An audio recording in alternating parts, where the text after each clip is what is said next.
Hey guys, so welcome to your handstand series. I'm very excited about this. I think this will be really beneficial to all of you guys. Whether you have handstands, whether you're just starting and you're not even comfortable with being upside down, all of this will help to progress you towards that. So as far as your handstand series, I'm going to take you through 4 sets of handstands and guide you through the proper technique one step at a time. So each handstand that I have you guys do against the wall will teach you one thing about the form, to where when you go to test yourself and you apply all 4 of those cues, then you'll be able to test yourself appropriately and accurately for a valid test. All of this that is put together is based off of a book that I've really thoroughly enjoyed. It's called Overcoming Gravity.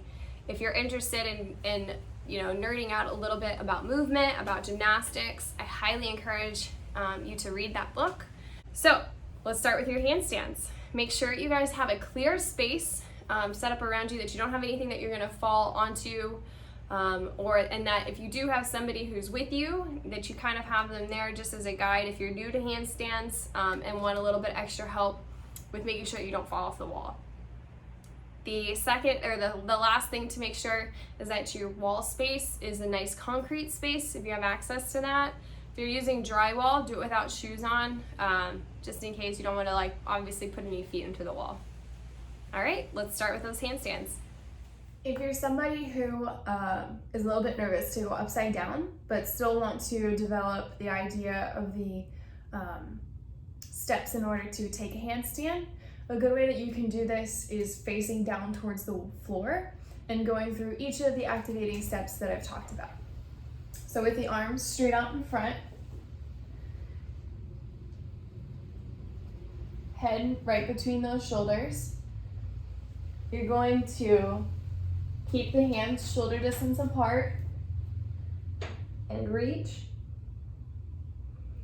Nice active position, shoulders to the ears.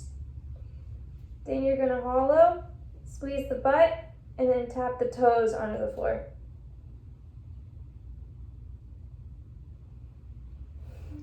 Relax and go through that a few times until you feel comfortable, and trying this in an upright or in a upside down position against the wall.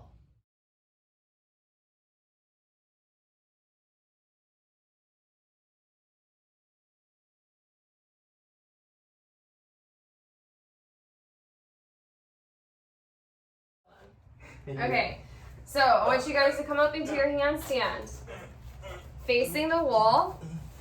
Now, step 1, this is gonna be your first correction.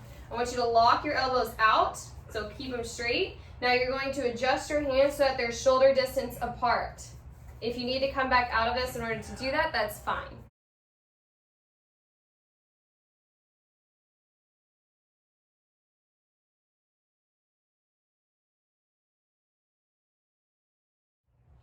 Now, with your shoulders decompressed, I want you to elongate them, drive your shoulders to your ears, and turn the armpits outward.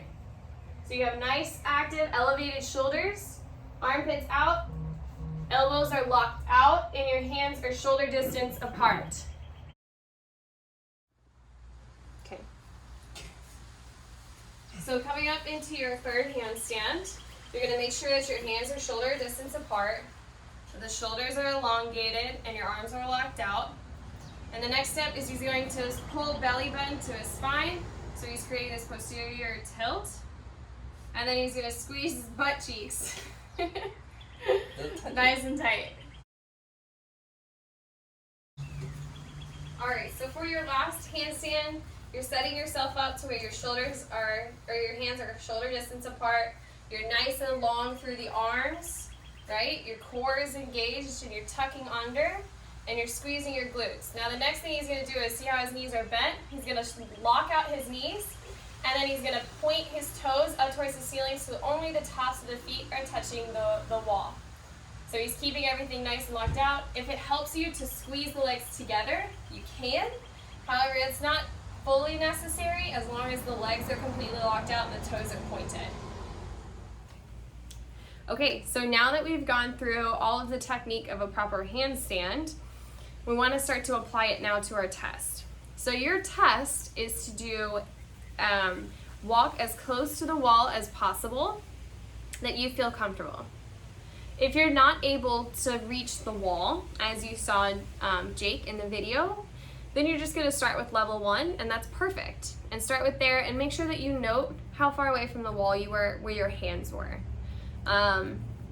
If you guys are able to get your belly to the wall or as close to the wall as possible there, like you saw Jake, then you're going to try a freestanding handstand. So this is where it's helpful to have somebody there just in case and be able to bail out of that. If you're able to hold it, a freestanding handstand facing the wall for 15 seconds or more, you can skip level 1. If you are 15 seconds or less, you're going to start with level 1.